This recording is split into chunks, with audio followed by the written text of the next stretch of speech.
Good evening everyone. आज के इस लाइव सेशन में आप सब लोगों का स्वागत है।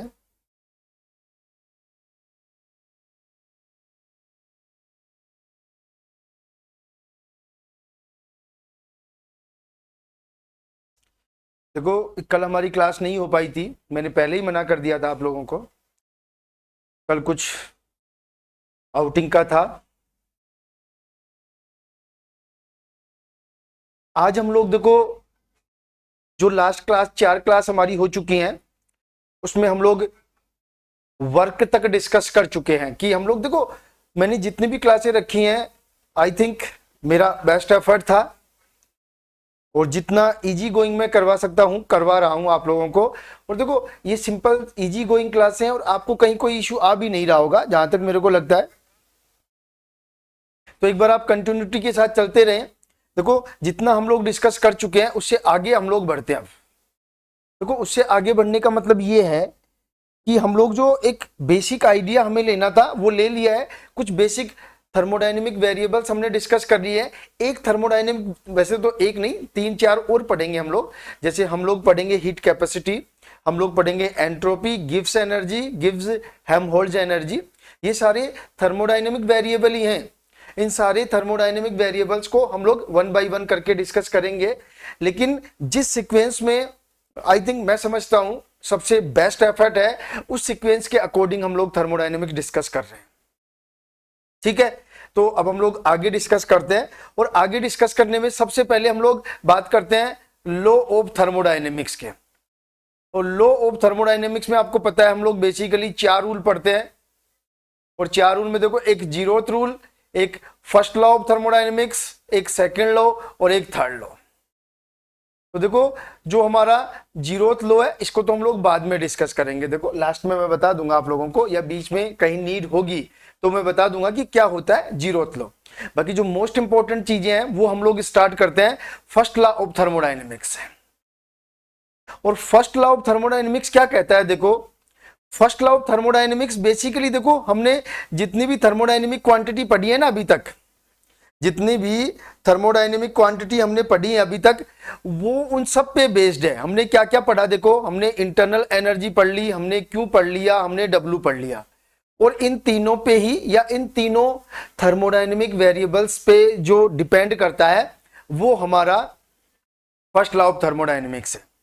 देखो, जो फर्स्ट लॉ ऑफ थर्मोडायनेमिक्स है उसके जो मेन इंग्रेडिएंट्स हैं, जो मेन पार्ट है, वो हम लोग 1 बाय 1 करके डिस्कस करते हैं। देखो, सबसे पहले तो आप लोग ये ध्यान रखना, जो फर्स्ट लॉ ऑफ थर्मोडायनेमिक्स है वो कंजर्वेशन ऑफ एनर्जी के लॉ पे बेस्ड है, मतलब ऊर्जा संरक्षण के नियम पर आधारित है। और ये जो दिया गया वो रॉबर्ट मेयर और हेल्महोल्ट्ज द्वारा फर्स्ट लॉ ऑफ थर्मोडायनेमिक्स दिया गया। ध्यान रख लेना भाई इस बात का। क्या है? जो फर्स्ट लॉ ऑफ थर्मोडायनेमिक्स है वो ऊर्जा संरक्षण के नियम पर आधारित है। और ये जो रूल है, जो लॉ है, वो दिया गया रॉबर्ट मेयर व हेल्महोल्ट्ज द्वारा। अब देखो, इसके कुछ स्टेटमेंट है, इसके ही नहीं, हर लॉ ऑफ थर्मोडायनेमिक्स के कुछ स्टेटमेंट होंगे। कोई सा भी लॉ ऑफ थर्मोडायनेमिक्स हो, उसके प्रत्येक के कुछ ना कुछ स्टेटमेंट होंगे, वो हम लोग 1 बाय 1 करके डिस्कस करते हैं। देखो, पहला स्टेटमेंट क्या है? देखो, स्टेटमेंट से थ्योरेटिकल क्वेश्चन पूछे जाते हैं, बार बार कह रहा हूं। हर आपका जो लॉ ऑफ थर्मोडायनेमिक्स है उसके जितने भी स्टेटमेंट है, सारे स्टेटमेंट आपको पता होना चाहिए। तो देखो क्या कहता है फर्स्ट लॉ ऑफ थर्मोडायनेमिक्स के जो स्टेटमेंट है, energy can neither be created और nor destroyed but can be converted from one form to another. इसका सीधा सा मतलब ये है कि ऊर्जा को ना उत्पन्न किया जा सकता है ना नष्ट किया जा सकता है। एनर्जी को केवल एक फॉर्म से दूसरी फॉर्म में कन्वर्ट किया जा सकता है। और अब देखो, याद करो मैंने क्या कहा था, हीट, और मतलब मैंने कहा था एनर्जी, और एनर्जी की ही फॉर्म है हीट और वर्क। मतलब देखो, ध्यान समझना, क्यू को डब्ल्यू में कन्वर्ट करें चाहे डब्ल्यू को क्यू में कन्वर्ट करें तो वो भी एनर्जी चेंज कंसीडर किया जाएगा। इसीलिए देखो, मैंने आपको स्टार्टिंग में ये बात बताई थी, तो आप कंफ्यूज मत होना कि सर ऐसे कैसे बोल रहे हो, क्यों डब्ल्यू में चेंज होगा या डब्ल्यू क्यू में चेंज होगा, वो भी आपका क्या होगा, एनर्जी चेंज होगा। तो ध्यान रखना, एनर्जी को ना नष्ट किया जा सकता है ना उत्पन्न किया जा सकता है। एनर्जी केवल एक फॉर्म से दूसरी फॉर्म में कन्वर्ट होती है। देखो इसका सीधा सा एग्जाम्पल है, अगर हम लोग पेट्रोल की बात करें तो पेट्रोल आपकी एनर्जी, एक तरह से ईंधन है, ईंधन का मतलब एनर्जी। और जब हम लोग इस पेट्रोल को गाड़ी में डालते हैं तो यहाँ पे पेट्रोल है, हम लोग इसको एक तरह से फ्यूल एनर्जी है इसमें, और जब इसको गाड़ी में डालते हैं तो गाड़ी चलती है। तो हम लोग कह सकते हैं कि पेट्रोल ऐसा एग्जाम्पल है जिसमें जो फ्यूल एनर्जी है वो काइनेटिक एनर्जी में कन्वर्ट हो जाएगी। देखो आप लोग चीजों को समझना, वैसे मान के चलना। तो किसी भी टाइप की एनर्जी है, अगर हम लोग उसको यूज करेंगे तो एनर्जी नष्ट नहीं होती है, एनर्जी को केवल दूसरी फॉर्म में कन्वर्ट किया जा सकता है। नेक्स्ट स्टेटमेंट है the total energy of universe is constant. ध्यान रखना भाई, और यूनिवर्स का क्या मतलब है पहले तो देखो मैंने आपको बता दिया है। यूनिवर्स का मतलब क्या है? System plus surrounding, system plus surrounding. और सिस्टम प्लस सराउंडिंग का क्या मतलब है कि जो यूनिवर्स, इन दोनों को मिला के तो जो यूनिवर्स है उसकी एनर्जी हमेशा क्या रहती है? कांस्टेंट। अब ध्यान से समझना, हो सकता है सिस्टम और सराउंडिंग के बीच एनर्जी का एक्सचेंज हो जाए, हो सकता है सिस्टम और सराउंडिंग के बीच एनर्जी का एक्सचेंज हो जाए, लेकिन इन दोनों को मिलाकर के जो यूनिवर्स बनता है उसकी एनर्जी तो हमेशा क्या रहेगी? कांस्टेंट रहेगी। ठीक है, आगे चलते हैं। देखो आगे क्या है, थर्ड स्टेटमेंट जो हमारा है, देखो क्या कहता है third statement. When work is transformed into heat और into work, मान लो आपके पास वर्क है और इसको हीट में कन्वर्ट किया जाता है या फिर किसी दूसरे टाइप के वर्क में कन्वर्ट किया जाता है, तो the quantity of work is mechanically equivalent to the quantity of heat. अगर हम लोग हीट को वर्क में कन्वर्ट करते हैं या वर्क को हीट में कन्वर्ट करते हैं, नो डाउट, तो इनमें जो कन्वर्जन होगा उसमें जो मान लो वर्क की क्वांटिटी है वो मैकेनिकली हीट की क्वांटिटी के बराबर होगा, और जो हीट की क्वांटिटी है वो मैकेनिकली जो होगा वर्क की क्वांटिटी के बराबर होगा। मींस जितना वर्क होगा उतना ही हीट जनरेट होगी, और जितनी हीट होगी मैकेनिकली बिल्कुल सेम अमाउंट में वर्क जनरेट होगा। समझ में आ गई कहानी ये वाली अच्छी तरह से? तो ये तीनों स्टेटमेंट आप जो है ध्यान रख लेना। किसके हैं तीनों statement? First law of thermodynamics के। और देखो ये स्टेटमेंट पूछे जाते हैं, बाद में ये मत कहना सर मैं भूल गया था, मेरे याद नहीं रहा। ये स्टेटमेंट इस तरह से।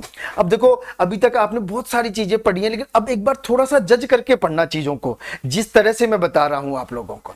देखो अब आप लोग समझो एक बार। देखो सबसे इंपॉर्टेंट चीज क्या है यहां पे कि आपके पास सपोज कोई सिस्टम है, मान लो ये सिस्टम है और इसमें कोई भी गैस या कुछ भी है एक्स वाई जेड। सपोज इसकी इंटरनल एनर्जी U1 है। अब हमने क्या किया, इसको कुछ हीट दे दी, ऑब्वियस सी बात है, और इस पर कुछ वर्क कर दिया। ध्यान रखना भाई मैं क्या कह रहा हूं, कोई भी सिस्टम था उसकी इंटरनल एनर्जी U1 थी, ठीक है। U1 के बाद हमने इसको कुछ हीट दे दी और कुछ इस पे वर्क कर दिया। इसका मतलब चाहे हीट दो चाहे वर्क करो, इसका मतलब इसकी इंटरनल एनर्जी क्या होगी? इंक्रीज। और वर्क और हीट देने से इसकी इंटरनल एनर्जी इंक्रीज होके हो गई U2। इसको E1 और E2 भी लिख सकते हो आप लोग, कंफ्यूज मत होना, ठीक है। तो देखो अब आपसे कोई ये पूछ ले कि ये U2 कितना होगा, तो देखो U2 U1 तो पहले था ही, अब इसको Q दे दिया और इसको W दे दिया, तो इन दोनों के बराबर जो एनर्जी है वो भी तो इंटरनल एनर्जी के फॉर्म में जाके स्टोर होगी, ठीक है। तो हम लोग क्या कह सकते हैं, जो U2 होगा वो U1 पहले वाली जितना हीट दिया है जितना वर्क किया है इन तीनों के योग के बराबर होगी U2। चेक कर लो भाई आप लोग। अभी तक आप लोगों ने रट्टा मारा होगा कि यार फर्स्ट लॉ ऑफ थर्मोडायनेमिक्स कैसे जनरेट होता है, इक्वेशन, मैथमेटिकल इक्वेशन कैसे आती है, लेकिन मैं बता दूं आप लोगों को कैसे आती है, आप लोग ध्यान रख लेना, ठीक है। अब देखो इसका अगर हम लोग इधर ले आए तो U2 माइनस U1 हो गया, तो ये आपका क्या रह गया? Q plus W। क्या रह गया? Q plus W। और Q प्लस W के बाद में U2 माइनस U1, तो DU बिल्कुल सही है। ये किसके बराबर? Q plus 1। ये बड़े चेंजेज के लिए, ये माइनर चेंजेज के लिए। और देखो यही आपका फर्स्ट लॉ ऑफ थर्मोडायनेमिक्स का मैथमेटिकल इक्वेशन है। फर्स्ट लॉ ऑफ थर्मोडायनेमिक्स का मैथमेटिकल इक्वेशन है। अब देखो इसको अगर हम बहुत कम अमाउंट के लिए लिखा जाए तो इसको DQ प्लस DW लिख लेंगे। अब आपको सबको पता है फर्स्ट लॉ ऑफ थर्मोडायनेमिक्स के अकॉर्डिंग यही इक्वेशन होती है, सबको पता है। और ये आई कैसे, वो मैंने आपको बता दिया, चेक कर लो। देखो अभी तक आपने केवल ये पढ़ा होगा सीधा का सीधा भाई, अब मैंने आपको आज ये समझा दिया है कि ये इक्वेशन कैसे जनरेट होती है, ठीक है। और यहां पे देखो वर्क जनरली ये माना जाता है कि गैस जब सिस्टम वर्क करता है तो work done by the system, और work done by the system तो देखो ये नेगेटिव में होता है। ये दोनों फर्स्ट लॉ ऑफ थर्मोडायनेमिक्स की यूनिवर्सल इक्वेशन है, आप ध्यान रख लेना। और ये कंडीशन उसको रिप्रेजेंट करती है जब work done by the system मतलब किसी गैस का एक्सपेंशन होता है, ये हमेशा ध्यान रखना है। और ये कंडीशन नॉर्मल है, एक्सपेंशन को भी रिप्रेजेंट करता है। और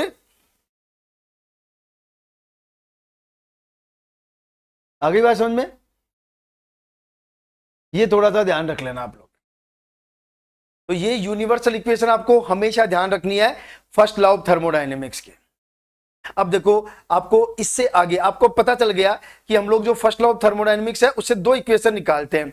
कौन कौन सी इक्वेशन निकाली हमने, डी यू बराबर क्यू प्लस डब्ल्यू, और दूसरा जो हमारा है डी यू बराबर Q minus P external DV. लेकिन ध्यान रखना मैंने सब क्लियर कर दिया था, ये केवल गैसों के लिए होगा, सॉलिड और लिक्विड के लिए कोई मतलब नहीं है इन सब चीजों का, ठीक है। अब आगे चलते हैं।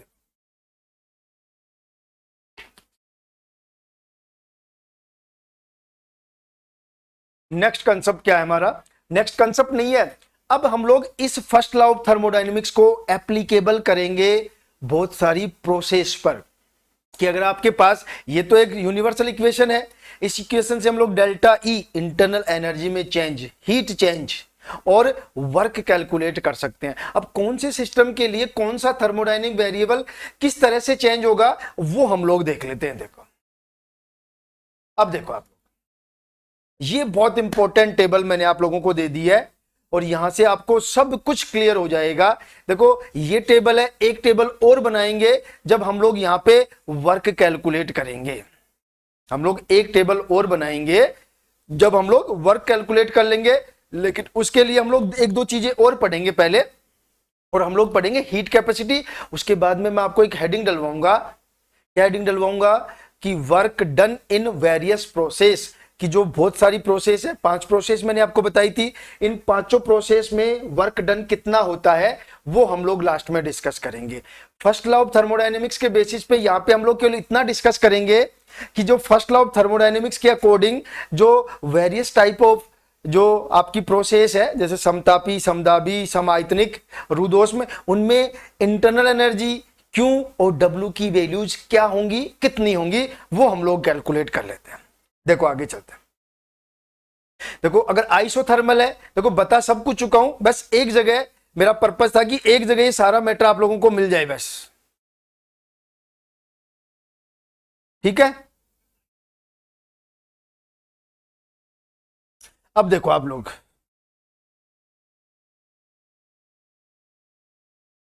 देखो सबसे पहले आइसोथर्मल, आइसोथर्मल का मतलब टेम्परेचर कांस्टेंट, और टेम्परेचर कांस्टेंट तो dt इक्वल्स टू 0, तो dt इक्वल्स टू 0। देखो अब याद करो आप लोग सारा का सारा, मैंने पहले ही कह दिया था कि आइसोथर्मल प्रोसेस के लिए du और dh दोनों 0 होते हैं। अभी क्यों 0 होंगे वो मैं आगे बताऊंगा आपको जब हम लोग हीट कैपेसिटी पढ़ेंगे, बाकी मैं बता चुका हूं। इसका मतलब du और dh 0, तो फर्स्ट लॉ ऑफ थर्मोडायनेमिक्स के अकॉर्डिंग डेल्टा E बराबर 0, तो Q प्लस डब्ल्यू, और Q प्लस डब्ल्यू का मतलब Q equals to minus W. अब देखो वर्क का क्या फॉर्मूला होता है आइसोथर्मल में, आपको सबको पता है, W बराबर माइनस पी एक्सटर्नल डीवी। तो अब ध्यान रखना, अगर हम लोग यहाँ पे, ये तो W जो होगा वो नेगेटिव में होगा, आ गया नेगेटिव में, लेकिन Q जो होगा वो पॉजिटिव में होगा, तो Q बराबर ध्यान रखना फॉर्मूला सेम। देखो मैंने कुछ एक वीडियो डाल रखा है यूट्यूब पे, जब मैंने वो वीडियो बनाया था एनसीईआरटी बेस्ड क्वेश्चंस करके एक वीडियो बना रखा है, अब आप वहां जाके देखना कि वो आइसोथर्मल कंडीशन में एक क्वेश्चन है, वो वहां पे क्यों पूछ रहा है। तो ध्यान रखना वो जो क्यों है वो इस फॉर्मूले से निकलेगा, मैंने उस क्वेश्चन में भी बताया था और मैं यहां पे भी बता रहा हूं। देखो ये सारी टेबल बहुत इंपॉर्टेंट है, यहां से न्यूमेरिकल आते हैं, तो आइसोथर्मल प्रोसेस के लिए देखो आपको कुछ नहीं पूछेगा, अगर डेल्टा ई पूछे तो 0 करिए आना, डेल्टा एच पूछे तो 0 करिए आना, क्यों पूछे तो ये वाला फॉर्मूला लगा के पॉजिटिव करके आना, और अगर डब्ल्यू पूछे तो ये वाला फॉर्मूला लगा के नेगेटिव करके आना। आ गई बात समझ में? कोई इशू नहीं है, आगे चलते हैं। आइसोबारिक की बात करें तो प्रेशर कांस्टेंट तो डीपी का मान कितना होगा? 0। प्रेशर में चेंज क्या हो जाएगा आपका? 0 हो जाएगा। तो अब आप देख लो डीपी बराबर 0, और ये आपका फर्स्ट लॉ ऑफ थर्मोडायनेमिक्स है, तो ये इक्वेशन ऐसे की ऐसे रहेगी, इसमें किसी की वैल्यू 0 नहीं है, और जब नहीं है तो आपका फाइनल इक्वेशन जो फर्स्ट लॉ ऑफ थर्मोडायनेमिक्स का बनेगा वो ये वाला हो जाएगा। इससे आप डेल्टा यू निकाल सकते हो, क्यू निकाल सकते हो, पी एक्सटर्नल निकाल सकते हो, और वॉल्यूम में चेंज निकाल सकते हो। आपको कुछ वैल्यूज दी हुई होंगी और एक वैल्यूज को आपको निकालने के लिए बोलेगा। क्लियर है? ये आपकी आइसोबारिक प्रोसेस हो गई है। अब हम लोग बात कर लेते हैं आइसोकोरिक प्रोसेस की। आइसोकोरिक का मतलब वी कांस्टेंट, समआयतनिक की बात कर रहे हैं भाई हम लोग। इसको हिंदी में बोलते हैं समआयतनी, और समआयतनी में डीवी 0।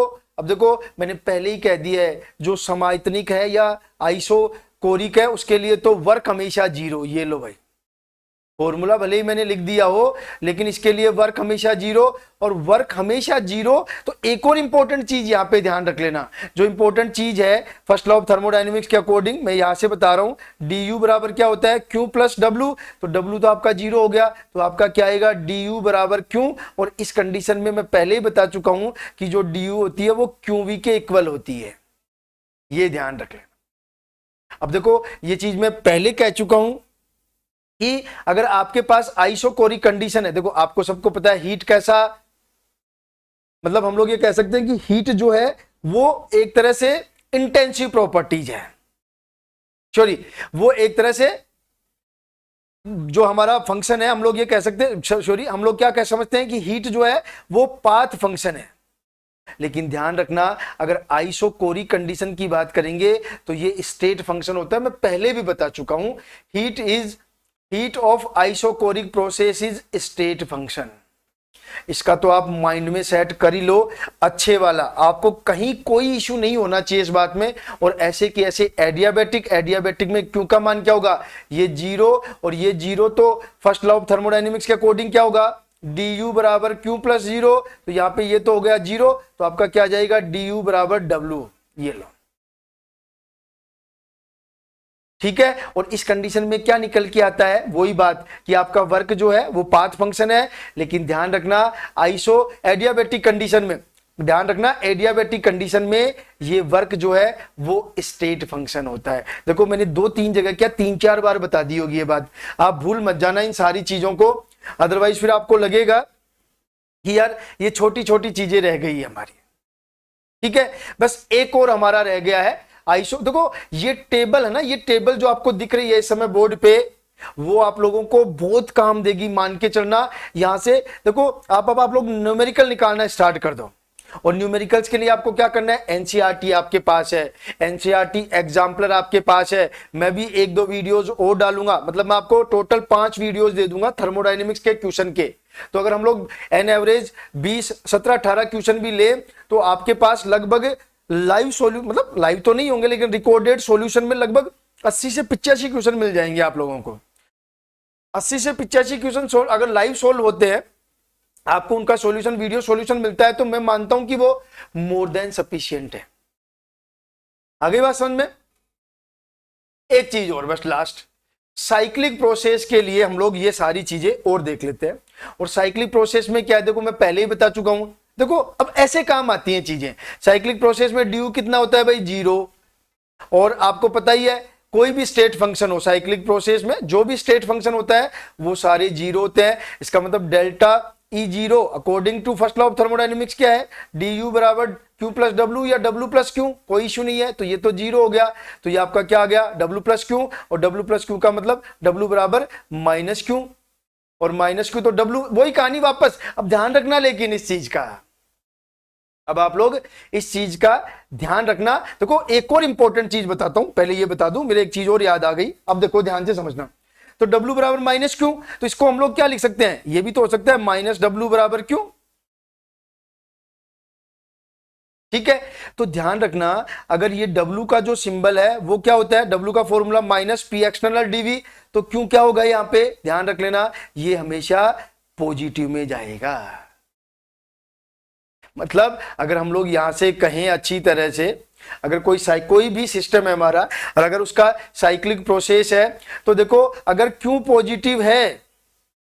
पॉजिटिव है मान लो, इसका मतलब सिस्टम क्यों लेगा, हीट लेगा, सिस्टम क्या करेगा, हीट को एब्जॉर्ब करेगा, और जो हीट को एब्जॉर्ब करेगा तो डेल्टा ई तो जीरो है, इसका मतलब जितनी हीट ये एब्जॉर्ब करेगा सारी की सारी जो हीट है वो किस में कन्वर्ट हो जाएगी, वर्क में, और यहां पे होगा वर्क डन बाय सिस्टम। मतलब समझो आप इसको मैथमेटिकली कि अगर कोई सिस्टम हीट लेगा तो या तो उसकी इंटरनल एनर्जी चेंज होगी या फिर वह वर्क करेगा, तो यहां पे इंटरनल एनर्जी चेंज तो जीरो होता है। तो ध्यान रखना जितनी भी हीट वो लेगा सारी की सारी हीट को किस में कन्वर्ट कर देगा, वर्क में, और वो हीट किस में काउंट होगी, work done by the system में। ध्यान रखना ये कंडीशन है किसकी, मतलब एक्सपेंशन की। आई बात समझ में। और भी बहुत इंपॉर्टेंट चीजें बताता हूं आपको, देखो क्योंकि सारा गेम जो है वो सोचने का है, सारा गेम जो है वो किसका है, सोचने का है, ये ध्यान रख लेना।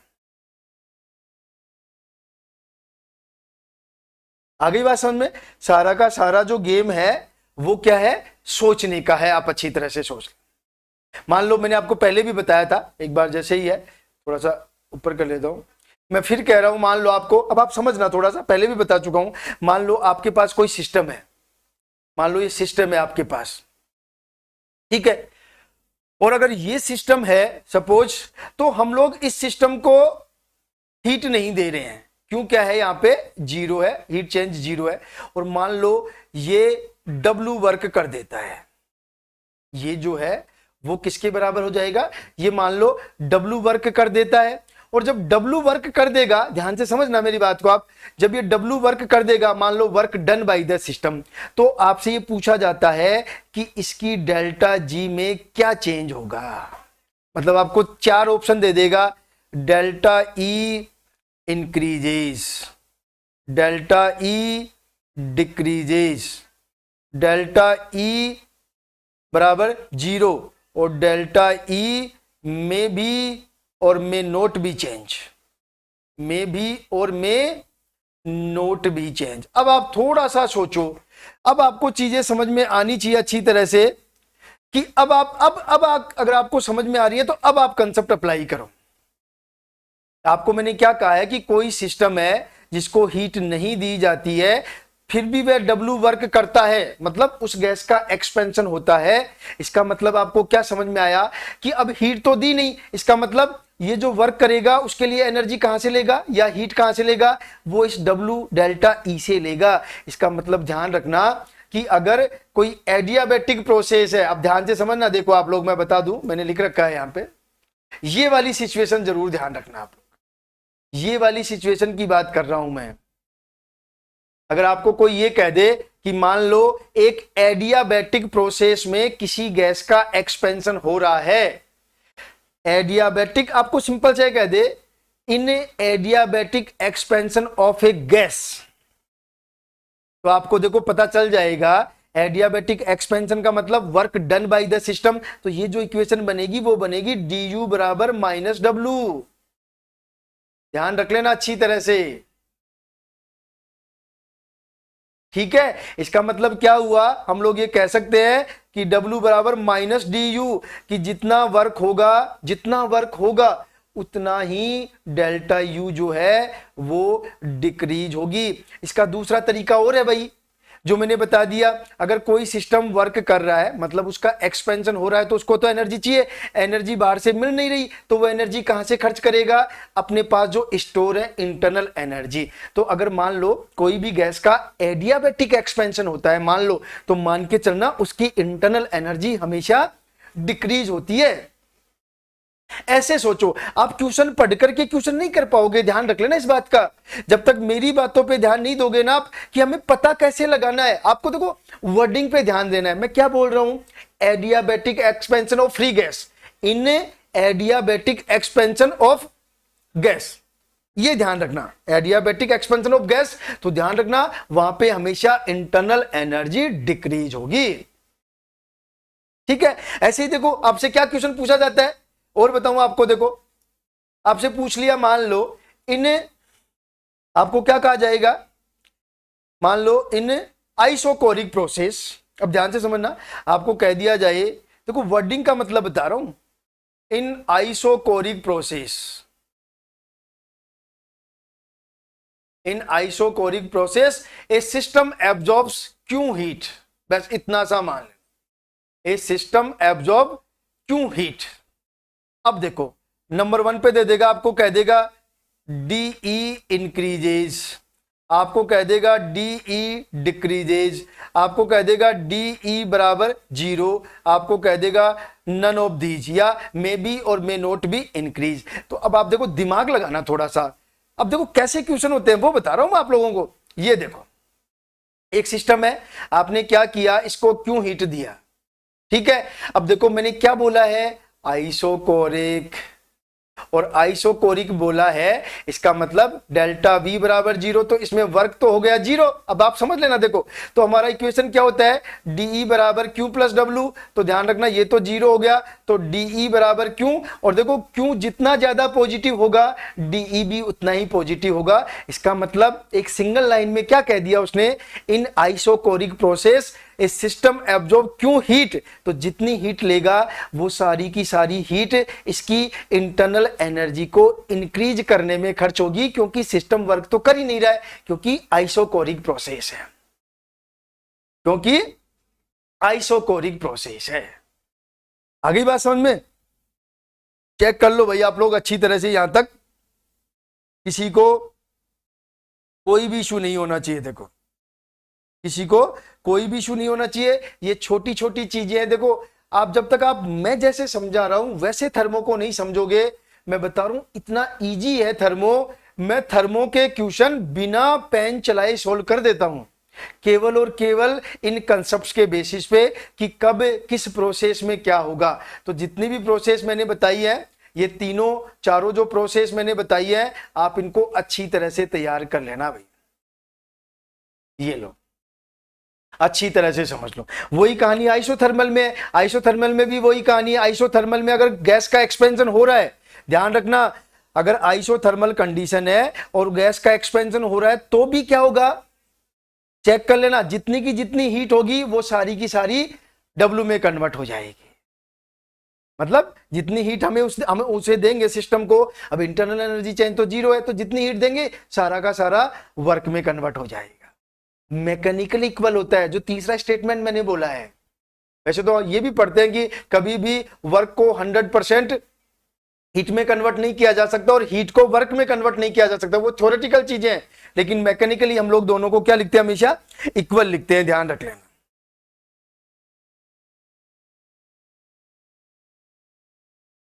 आ गई बात समझ में, किसी को कोई इश्यू हो तो पूछ लो, अदरवाइज अब हमारा एक पार्ट कंप्लीट हो गया। एक पार्ट तो नहीं कहेंगे, लेकिन एक बेसिक फंडामेंटल्स जो हमें पढ़ने थे आगे की चीजें पढ़ने के लिए, वो सारी मैं एक बार यहां पे डिस्कस कर चुका हूं।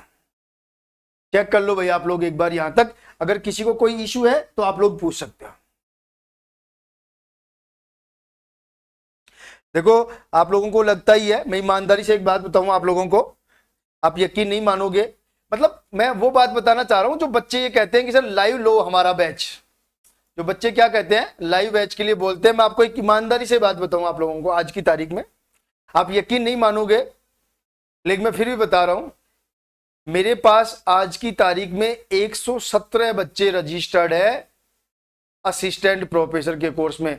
मैं अभी सरस्वती के सामने बैठा हुआ हूं, ये संख्या एकदम करेक्ट है, और लगभग मेरे पास 56 बच्चे रिकॉर्डेड कोर्स में हैं स्कूल लेक्चरर वाले में, और लगभग 17 बच्चे मेरे पास हो चुके हैं लाइव कोर्स। वैसे लाइव सबको ही दे रहा हूं, लेकिन जिन्होंने लाइव में ज्वाइन किया है, जिनको हम लोग नोट्स और टेस्ट सीरीज भी देंगे उसी प्राइस में।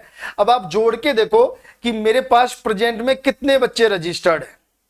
7 और 14 20, और ये हो गए कितने, 5 और 1 6 1 7, 7 और 2 9, और 190 बच्चे हैं मेरे पास प्रेजेंट टाइम में। आज की डेट में दोनों कोर्स में मिलाकर के 190 रजिस्ट्रेशन है, और स्थिति यह है कि मुश्किल से 3 या 5 बच्चे लाइव आते हैं।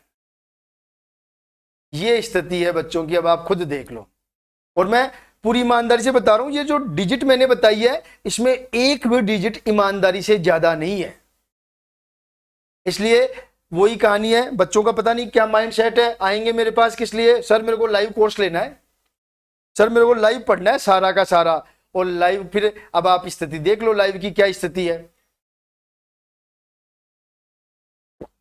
तो भाई अगर ऐसी स्थिति है तो रिकॉर्डेड तो हमारे पास पहले ही था, रिकॉर्डेड पढ़ लेते सारे बच्चे। बहुत बच्चे फोन करते हैं मुझे, सर मैं लाइव ले लूंगा लगातार। सर बहुत सारे बच्चे फोन करते हैं, अभी भी स्कूल लेक्चर और college lecture, sir live class कब से स्टार्ट हो रही है। और भाई साहब जब लाइव की बात आती है तो गायब। तो खैर अपनी मर्जी है, हम हमारी जिम्मेदारी पूरी ईमानदारी से करेंगे। बाकी आपकी मर्जी, आप आओ चाहे नहीं आओ लाइव, वो एक अलग इश्यू है। लेकिन मैं जस्ट बता रहा हूं आप लोगों को कि बच्चे हमारे पास आते हैं, सर हमें लाइव पढ़ना है, सर हमें लाइव पढ़ना है। लेकिन जब लाइव की बात आती है तब आपको पता है बच्चा क्या, गायब वहां से।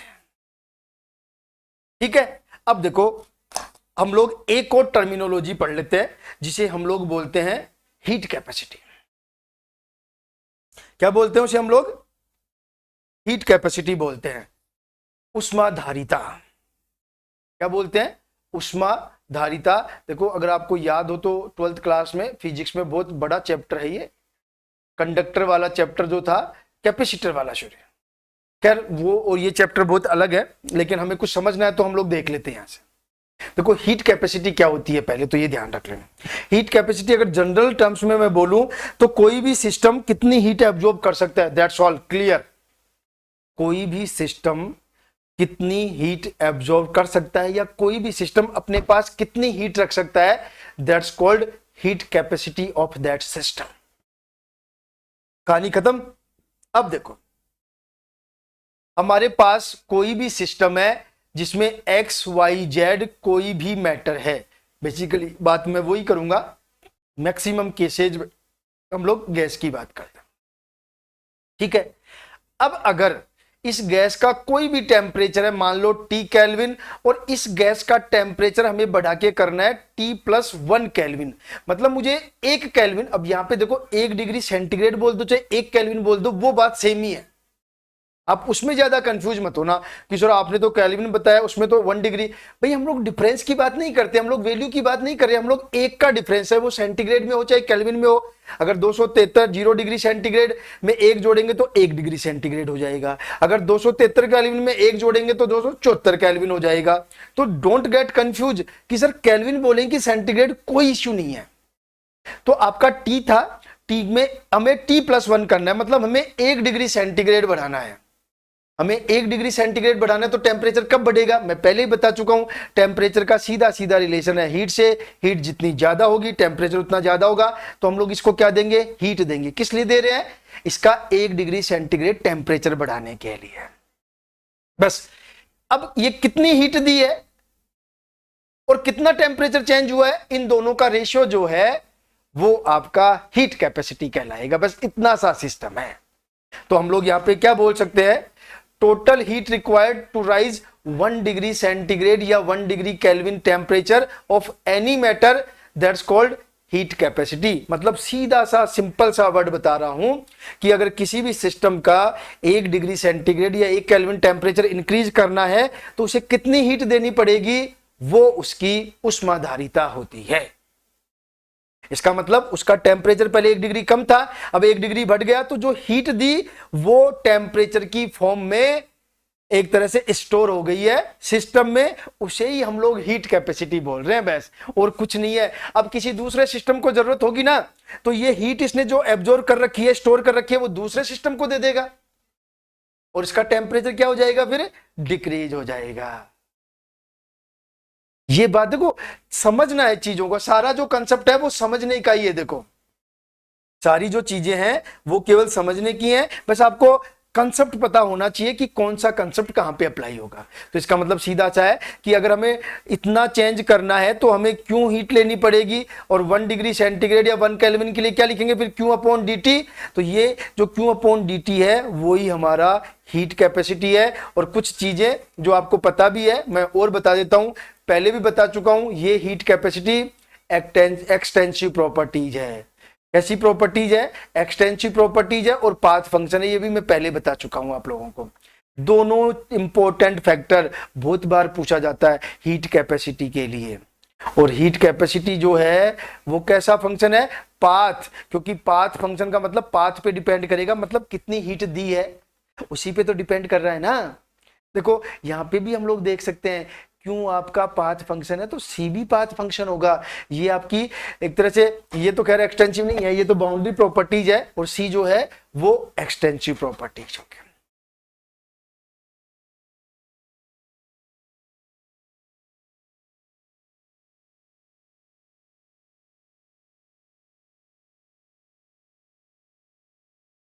तो देखो जो हीट कैपेसिटीज है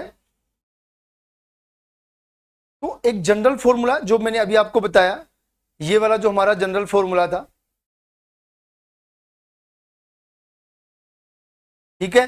तो इसके अकॉर्डिंग हम लोग बात कर सकते हैं। यहां पे देखो कि ये जो हमारा फॉर्मूला है C बराबर क्यू अपॉन डी टी, मतलब हीट में चेंज प्लस, सॉरी हीट में चेंज अपॉन टेम्परेचर में चेंज, इन दोनों का जो रेशियो होता है वो हीट कैपेसिटी।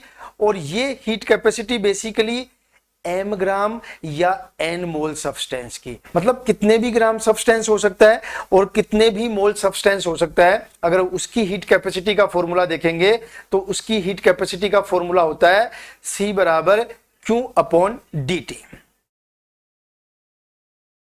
सही है। अब देखो अगर आपके पास m बराबर 1 ग्राम है, अगर 1 ग्राम है तो इसको हम लोग बोलते हैं स्पेसिफिक हीट कैपेसिटी। और स्पेसिफिक हीट कैपेसिटी मैं पहले ही बता चुका हूं, ये इंटेंसिव प्रॉपर्टीज होती है। कैसी प्रॉपर्टी है, इंटेंसिव प्रॉपर्टीज है। तो यहां पे जो CS लिखा जाएगा स्पेसिफिक हीट कैपेसिटी, या S लिखा जाएगा, ये दोनों ही सिंबल स्पेसिफिक हीट कैपेसिटीज के हैं। तो यहां पे ये फॉर्मूला बन जाता है Q upon M into D T. और ये कैसी प्रॉपर्टीज हो गई, इंटेंसिव। तो यहां पे इस इक्वेशन से Q बराबर क्या होगा, CS into M into D T. ये बड़ा इंपॉर्टेंट फॉर्मूला है, यहां से सीधे क्वेश्चन आते हैं न्यूमेरिकल के, ठीक है। और ये जो इंटेंसिव प्रॉपर्टी मैंने लिखी है वो इंटेंसिव प्रॉपर्टी मैंने यहां पे इसे CS स्पेसिफिक हीट कैपेसिटी के रेफरेंस में लिखी है। क्लियर है। अब इधर देख लेते हैं थोड़ा सा, इधर क्या है, देखो देखो क्या है यहां पे।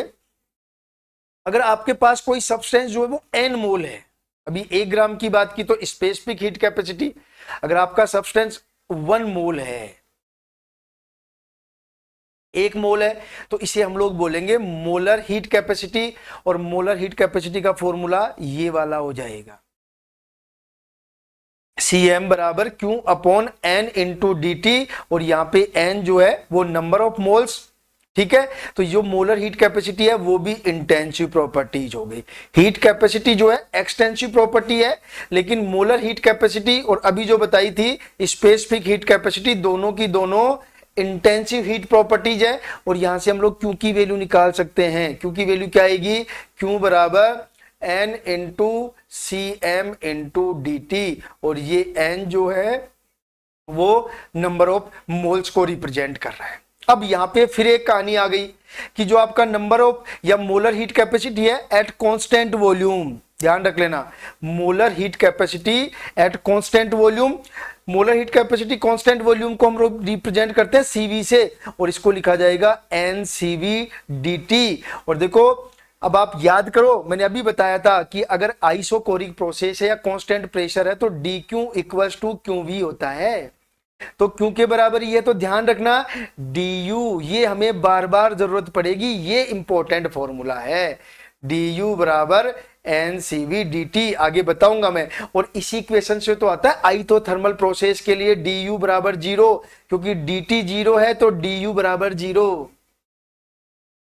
और अगर मोलर हीट कैपेसिटी को हम लोग कांस्टेंट प्रेशर पे बात करें तो इसको लिखा जाता है QP, और QP बराबर होता है NCP/dt।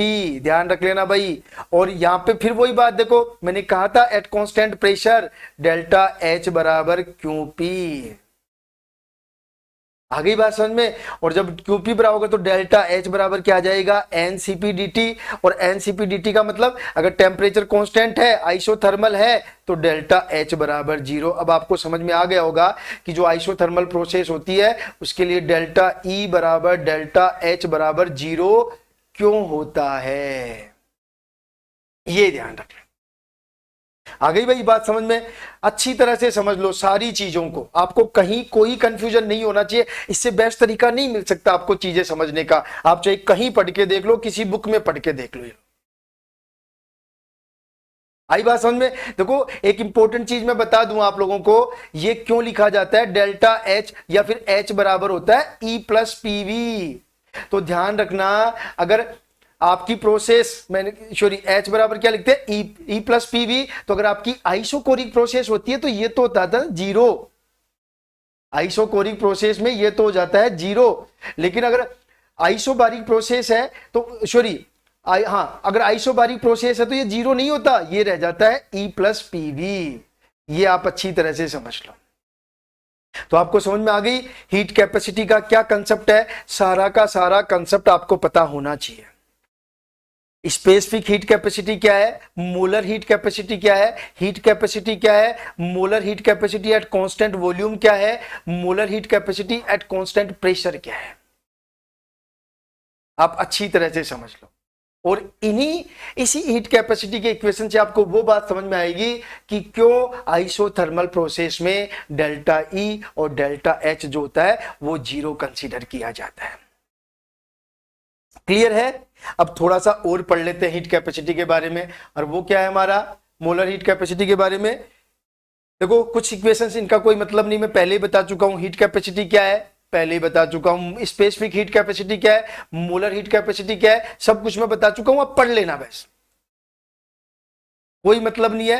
हीट कैपेसिटी क्या है, कोई भी पदार्थ है अगर उसका टेम्परेचर 1 डिग्री सेंटीग्रेड बढ़ाना है तो कितनी हीट की जरूरत होगी, वो इसकी heat capacity.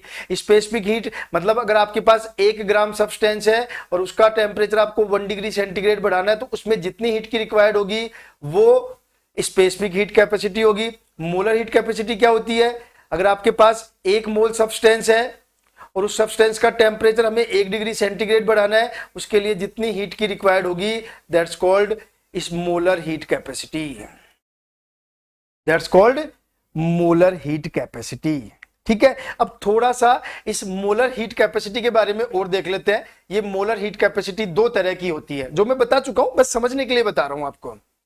Molar heat capacity कितनी तरह की है, 2 तरह की। देखो ध्यान से, अब बहुत कुछ समझ में आएगा आप लोगों को। बहुत इंपॉर्टेंट बात बता रहा हूं जो शायद आप लोगों को पता है कि नहीं है। अगर पता है तो बहुत अच्छी बात है, और नहीं पता है तो आज सीख लेना। Molar heat capacity at constant volume, जिसको हम लोग सीबी से रिप्रेजेंट करते हैं, जिसको हम लोग किससे रिप्रेजेंट करते हैं, सीबी से।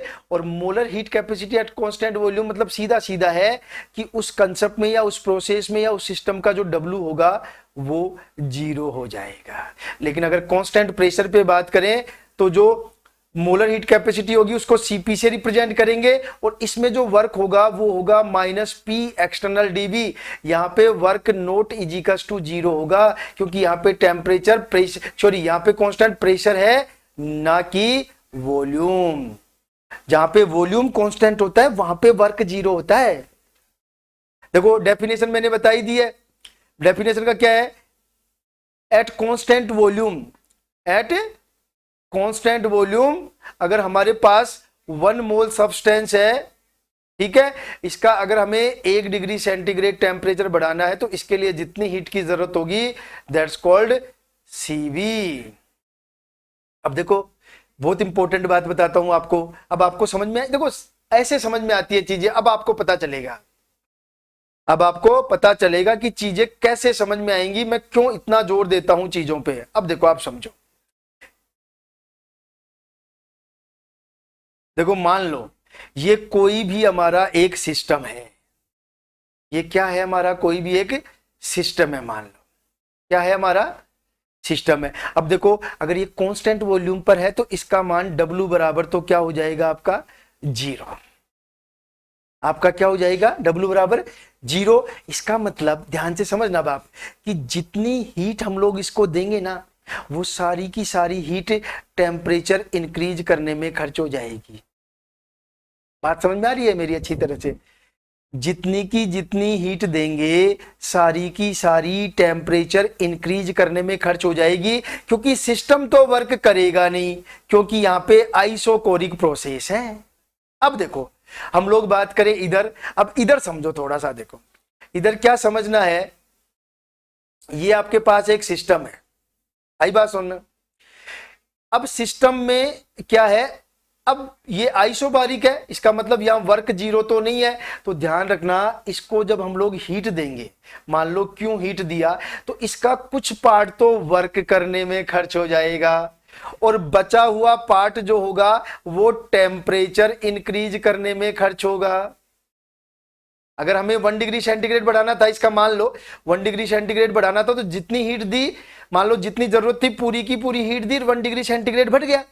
अब अगर हमें इसका 1 डिग्री सेंटीग्रेड बढ़ाना है तो हमें जितना 1 डिग्री सेंटीग्रेड बढ़ाने में खर्च होगा उससे ज्यादा हीट देनी पड़ेगी, उससे ज्यादा हीट देनी पड़ेगी, क्योंकि इसका कुछ पार्ट वर्क में भी खर्च होगा। इसीलिए तो ध्यान से समझना, सीपी के लिए अगर आपका मतलब कांस्टेंट प्रेशर पे जो सिस्टम है उसके लिए ज्यादा हीट देनी पड़ेगी 1 डिग्री सेंटीग्रेड टेम्परेचर बढ़ाने के लिए। क्यों? क्योंकि उसका कुछ पार्ट वर्क में भी खर्च होगा, यहां पे तो वर्क होगा ही नहीं।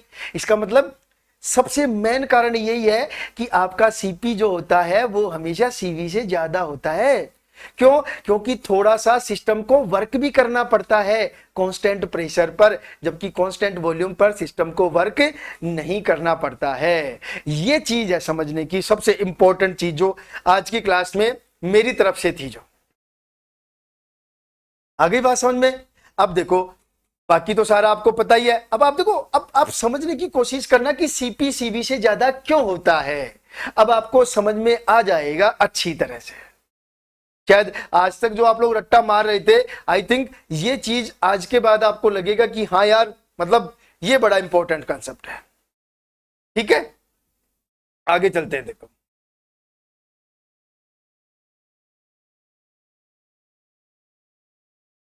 आगे की क्या कहानी है। देखो और इंपॉर्टेंट चीजें बताता हूं, इनमें कोई खैर कोई ज्यादा मतलब नहीं है, लेकिन मैं बता चुका हूं। सीधा सा कंसेप्ट है। यहां पे अगर बात करें तो 1 डिग्री सेंटीग्रेड 1 मोल का, तो W बराबर तो 0। तो देखो ये हमारा एक जनरल फॉर्मूला होता है CP माइनस CV। तो CP बराबर क्या हो जाएगा R प्लस CV। सही है, तो यहां से बिल्कुल क्लियर है, चेक कर लो चाहे आप लोग। जो CP होगा वो CV से ज्यादा होगा। ये R जो है ना, ये R हमने CV में जोड़ा है, इसका मतलब CV कम था, CV कम था मतलब CP ग्रेटर देन CV। लेकिन अब ध्यान से समझो, ये CP माइनस CV है, ये R जैसे वैसे तो देखो R गैस कांस्टेंट है, लेकिन एक्चुअल में CP माइनस CV जो होता है वो R के इक्वल। और ये R क्या है, is work done by gas to raise 1 degree centigrade temperature of 1 mole gas at constant pressure. कि जो आइसो बारीक प्रोसेस है, कांस्टेंट प्रेशर है, उस प्रेशर में सिस्टम द्वारा जो वर्क किया जाता है ना एडिशनल, वो वर्क ही इस R के बराबर होता है। ये स्टेटमेंट कभी भी किसी भी एग्जाम में पूछा जा सकता है कि जो CP माइनस CV है और ये R है, ये R किसके बराबर होता है। भले ही गैस कांस्टेंट है, ये मैं नहीं कह रहा कि ये गैस कांस्टेंट नहीं है, लेकिन जब हीट कैपेसिटी की बात आती है तो ये गैस कांस्टेंट किसके बराबर है कि जब जो कांस्टेंट प्रेशर पर जब किसी सिस्टम को 1 डिग्री सेंटीग्रेड बढ़ाने के लिए जो हीट दी जाती है उसका कुछ पार्ट वर्क करता है, और ये वर्क ही इस R के इक्वल होता है। आप समझो चीजों को अच्छी तरह से, आ गई बात समझ में। और देखो इसके बाद एक सिंपल सी बात बता देता हूं मैं आप लोगों को। सिंपल सी बात क्या है आपकी, देखो एक जनरल क्राइटेरिया में CB बराबर क्या लिखा जाता है, वो इक्वेशन में पहले बता चुका हूं, बस ये कहां से आई है वो मैं बता रहा हूं। देखो CB बराबर लिखा जाता है delta E upon delta T at constant volume. तो यहां से अगर हम लोग कांस्टेंट वॉल्यूम पे बात करें तो DE बराबर हो जाएगा CB dt, और अगर N मोल की बात करें तो DE बराबर NCV/dt। और देखो अगर कांस्टेंट टेम्परेचर है तो dt बराबर 0, मतलब किसकी बात कर रहा हूं, आइसोथर्मल की। और dt बराबर 0 तो de बराबर 0, जो मैं आपको पहले ही बता चुका हूं, ध्यान रख लेना, ठीक है। और सेम कहानी यहाँ पे Cp बराबर क्या लिखा था, del H upon delta T at constant pressure. देखो Cv में केवल डेल्टा E आ रहा है, जबकि Cp में DH आ रहा है। क्यों? क्योंकि H बराबर होता है E प्लस पीवी।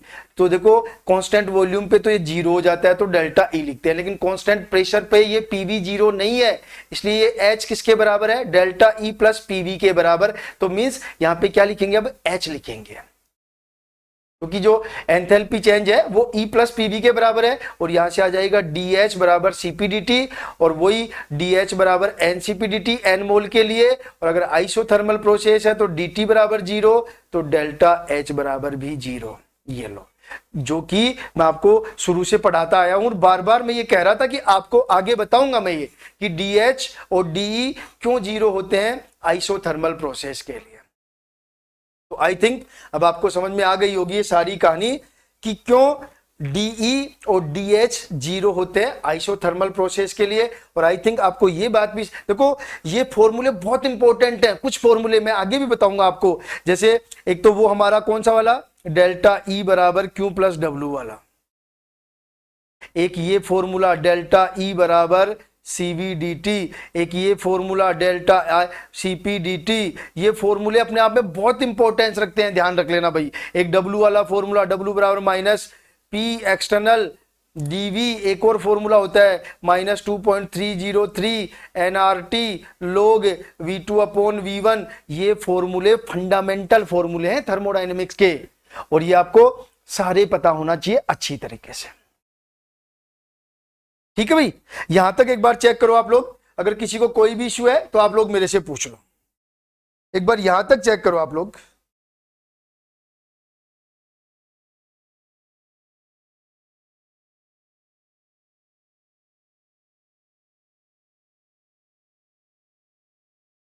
एक बार सारा चेक कर लो यहां तक, क्योंकि हमारा एक नया कंसेप्ट जो हीट कैपेसिटी था वो भी मैंने कंप्लीट करवा दिया आपका।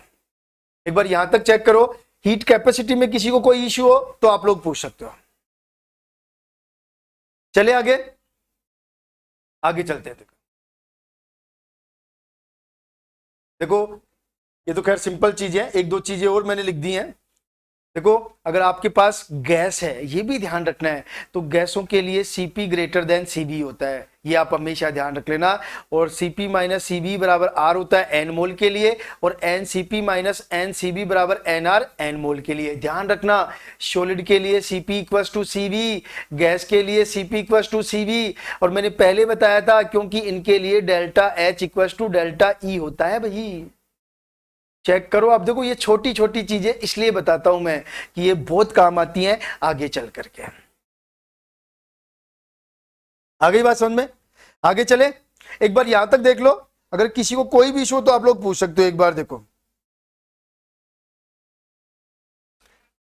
यहां तक चेक कर लो, अगर कोई भी इशू है तो आप लोग पूछ सकते हो। देखो एक बार, ठीक है। अब थोड़ा सा और देखते हैं बस। देखो डिग्री ऑफ फ्रीडम, देखो मैं बता दूं आप लोगों को एक चीज पहले ही, जो स्टूडेंट केवल स्कूल लेक्चरर की तैयारी कर रहा है उसको ये टॉपिक पढ़ने की जरूरत नहीं है। और जो स्टूडेंट असिस्टेंट प्रोफेसर की तैयारी कर रहा है, एपी की तैयारी कर रहा है और स्कूल लेक्चरर की तैयारी कर रहा है, स्कूल लेक्चरर वाले को ये टॉपिक पढ़ने की जरूरत नहीं है, नहीं पढ़ना है उसको। लेकिन जो स्टूडेंट एपी की तैयारी कर रहा है उसके लिए ये एक इंपॉर्टेंट टॉपिक है, ध्यान रख लेना, ठीक है। डिग्री ऑफ फ्रीडम क्या होती है भाई? सबसे पहले खूब पढ़ा है आपने, स्पेक्ट्रोस्कोपी में भी पढ़ा है और जगह भी पढ़ा है। देखो डिग्री ऑफ फ्रीडम का सीधा सा मतलब होता है कि आपके पास कोई भी मॉलिक्यूल है, उसके पास कितने टाइप से वो मोशन कर सकता है, कितनी फ्रीडम है उसके पास रोटेशन करने की, वाइब्रेट करने की, ट्रांसलेट करने की, कुछ भी जितनी तरह का वो अपने आप में मूवमेंट कर सकता है, वो कितनी तरह की पॉसिबिलिटीज है उसमें मूवमेंट करने की। वो रोटेट हो सकता है, वो वाइब्रेट हो सकता है, वो ट्रांसलेशनल कंडीशन में जा सकता है। तो इसके पास कितनी पॉसिबिलिटीज है, कितनी ट्रांसलेशनल है, कितनी वाइब्रेशनल है, कितनी रोटेशनल है, वो सारी जो पॉसिबिलिटीज है उनको बोलते हैं डिग्री ऑफ, देखो नाम से ही देख लो, डिग्री ऑफ फ्रीडम, मतलब उसको पूरी छूट है कि कितनी तरह की छूट है कि वो अपने आप में चेंजेज कर सकता है। ठीक है, तो देखो डिग्री ऑफ फ्रीडम को समझने के लिए देखो बहुत ज्यादा तो आपको नहीं देखना है यहां पे, लेकिन मैं फिर भी कुछ बता देता हूं। देखो आपको सबको पता है बेसिकली 3 डायरेक्शन होती है, एक्स, वाई और जेड। और बेसिकली किसी भी मॉलिक्यूल में 3 तरह की, यहां तक जहां तक मैं बात कर रहा हूं 3 तरह की मोशन हम लोग पढ़ते हैं। एक तो ट्रांसलेशनल, ठीक है, एक हम लोग पढ़ते हैं फिर रोटेशनल, और एक हम लोग पढ़ते हैं फिर वाइब्रेशनल। इस तरह के मोमेंट्स होते हैं, मतलब इस तरह की गतियां होती हैं। मान लो आप ट्रांसलेशनल हो सकता है, रोटेशनल हो सकता है, वाइब्रेशनल मोशन हो सकता है। ठीक है, तो एक्चुअल में आपको ये देखना होता है कि किसी भी मॉलिक्यूल में कितने तरह की ट्रांसलेशनल डिग्री ऑफ फ्रीडम होती है, कितनी तरह की रोटेशनल और कितनी तरह की वाइब्रेशनल, और तीनों को जोड़ देंगे तो वो टोटल डिग्री ऑफ फ्रीडम आ जाती है, ध्यान रख लेना। ठीक है, अब सबसे इंपॉर्टेंट चीज ये है कि जो हमें ध्यान रखना है, कोई सी भी डिग्री ऑफ फ्रीडम है, मान लो कोई सी भी, इनमें से कोई सी भी डिग्री ऑफ फ्रीडम है, तो एक जो डिग्री ऑफ फ्रीडम है वो हमेशा 1/2 kT पर मोलिक्यूल एनर्जी रखती है, ध्यान रख लेना। कितनी रखती है? 1/2 kT पर मोलिक्यूल या 1/2 RT पर मोल एनर्जी रखती है, कोई सी भी डिग्री ऑफ फ्रीडम हो, ध्यान रख लेना। ये खैर कोई पूछता नहीं है, लेकिन आप माइंड में हमेशा सेट रखना है इस बात को। क्या बताना चाह रहा हूं मैं कि कोई सी भी डिग्री ऑफ फ्रीडम है आपकी इन तीनों में से, वो डिग्री ऑफ फ्रीडम है वो 1/2 kT पर मोलिक्यूल या 1/2 RT पर मोलिक्यूल एनर्जी रखती है। ठीक है, अब देखो डिग्री ऑफ फ्रीडम निकालते कैसे हैं ये भी आपको पता होना चाहिए। ठीक है, डिग्री ऑफ फ्रीडम जो है, एक चीज और, डिग्री ऑफ फ्रीडम को हम लोग एफ से रिप्रेजेंट करते हैं। ठीक है, तो मान लो आपके पास कोई मोनो एटॉमिक गैस है, तो उस मोनो एटॉमिक गैस में एक ट्रांसलेशनल मोशन होता है, एक रोटेशनल, एक वाइब्रेशनल। तो मोनो एटॉमिक गैस के लिए कितनी डिग्री ऑफ फ्रीडम हो जाएंगी? 3। ठीक है, अब ये डिग्री ऑफ फ्रीडम क्यों पढ़ रहा हूं मैं, मतलब हम लोग डिग्री ऑफ फ्रीडम क्यों डिस्कस कर रहे हैं, क्योंकि इस डिग्री ऑफ फ्रीडम से हम लोग एक नई चीज पढ़ेंगे, और जिसको हम लोग इससे रिप्रेजेंट करते हैं, इसको बोलते हैं पॉइजन रेशियो। क्या बोलते हैं? Poisson ratio. और ये जो पॉइजन रेशियो होता है वो बराबर होता है CP/CV, ध्यान रख लेना भाई। तो जब हमें CP और CV का पता होगा तभी तो हम लोग ये रेशियो निकालेंगे, और ये रेशियो काम आएगा वर्क कैलकुलेट करने में। कब काम आएगा, कैसे काम आएगा, वो मैं आगे बताऊंगा, लेकिन पहले ये चीजें समझ लो आप लोग। बात समझ में आ गई डिग्री ऑफ फ्रीडम की? अब देखो यहां से थोड़ा सा आगे चलते हैं, तो एफ से रिप्रेजेंट करते हैं, किसके लिए कितनी होती है वो मैं बता दूंगा। अब हमें यह देखना है कि इस डिग्री ऑफ फ्रीडम का यूज हम लोग इस जो पॉइजन रेशियो है उसको कैलकुलेट करने में कैसे यूज करते हैं। इस सिंबल को हम लोग, इसके बराबर मैंने क्या लिखा, CP/CV, तो हमें CP और CV का पता होना चाहिए। ठीक है, अब CP/CV है, तो देखो हमें पता है अच्छी तरह से, ध्यान रखना कि CV बराबर, देखो एक जनरल फॉर्मूला तो मैंने बता दिया, डिग्री ऑफ फ्रीडम के रेफरेंस में ये फॉर्मूला होता है FR/2। ये डिग्री ऑफ फ्रीडम है, ये R आपको पता है गैस कांस्टेंट है, और ये 2। तो देखो हमें ये भी पता है कि CP बराबर होता है CV+R, तो यहाँ पे इस CV की वैल्यू ये वाली रखेंगे, तो ये क्या हो जाएगा FR/2 + R। और जब इसको हम लोग सोल्व करेंगे तो ध्यान से समझना भैया, आप लोग इसको अगर हम लोग सोल्व करेंगे तो इसमें से R तो आ जाएगा कॉमन, CP बराबर क्या लिखूंगा, R तो आ जाएगा कॉमन। ठीक है, R कॉमन आने के बाद आपका यहाँ पे बच गया F/2 और इधर बच गया 1। जब इसका हम लोग रेशियो लेंगे तो 2, तो यहाँ पे आ गया F+2। ठीक है, ये पूरा बन गया। इसका मतलब आपका CP बराबर क्या आ गया, F+2/2, और ये आपका R। इसको ऐसे भी लिख सकते हैं, CP बराबर F+2 R/2। कंफ्यूज मत होना, ये CV की वैल्यू है, ये CP की वैल्यू है, और जब CP और CV की वैल्यू है तो देखो क्या निकल के आएगा आपका, यहां से क्या निकल के आएगा, पॉइजन रेशियो, क्योंकि ये होता है CP/CV। तो मैं क्या लिखूंगा, ध्यान से समझ लो, F/2 R/2, ध्यान रख लेना, अपॉन, आ रहा बात समझ में, FR/2, 2 से 2 कैंसिल, R से R कैंसिल, तो ये जो पॉइजन रेशियो है वो होता है F/2/2। ये ध्यान रख लेना भाई। अब बताओ आप, ये सबसे इंपॉर्टेंट। अब इसका यूज क्या है वो मैं बता देता हूं, इसका यूज मैं कल बताऊंगा जब हम लोग वेरियस टाइप्स ऑफ प्रोसेस के लिए वर्क कैलकुलेट करेंगे। वेरियस टाइप ऑफ प्रोसेस के लिए डेल्टा E कैलकुलेट करेंगे, वेरियस टाइप ऑफ प्रोसेस के लिए डेल्टा H कैलकुलेट करेंगे, वेरियस टाइप ऑफ प्रोसेस के लिए Q कैलकुलेट करेंगे। आ गई बात समझ में। इससे पहले ये चीजें हम लोग कल कैलकुलेट करें, उससे पहले एक टेबल मैं आपको दे देता हूं, उसको आप लोग अच्छी तरह से तैयार कर लेना, और वो टेबल ये वाली है। अब क्या है इस टेबल में, देखो आप लोग, इस टेबल में क्या है वो हम लोग देख लेते हैं। देखो देखो, ये तो आपके मॉलिक्यूल्स हैं, ये डिग्री ऑफ फ्रीडम है, ये CV है, ये CP है, और ये इन दोनों का रेशियो है। तो अगर आपकी गैस मोनो एटॉमिक है, मतलब जैसे हीलियम, नियोन, आर्गन है, तो इसके लिए डिग्री ऑफ फ्रीडम हमेशा 3 होगा, और 3 होगा तो इसका CV, अब आप निकाल के देख लेना भाई, मैंने सारा कुछ बता दिया है। CV हो जाएगा 3/2R, और CP हो जाएगा 5/2R, और जो पॉइजन रेशियो है वो हो जाएगा 5/3। यहां पे रख के देख लेना भाई, F कितना है, 3 + 2/3, चेक कर लेना। ये बहुत इंपॉर्टेंट फॉर्मूला बता रहा हूं पॉइजन रेशियो निकालने का। ऐसे ही अगर आपकी गैस डाई एटॉमिक है, जस्ट 1 मिनट, अगर आपकी गैस डाई एटॉमिक है, चेक कर लो भाई, तो डाई एटॉमिक है तो देखो एग्जांपल मैंने लिख दिए हैं, H2N2O2, इनके लिए देखो डिग्री ऑफ फ्रीडम 5, रट्टा मार के रखना भाई। डाई एटॉमिक गैसों के लिए डिग्री ऑफ फ्रीडम 5 होता है, और तो CV बराबर 5/2R, CP बराबर 7/2R, और पॉइजन रेशियो जो है उसके बराबर क्या होगा, 7/5।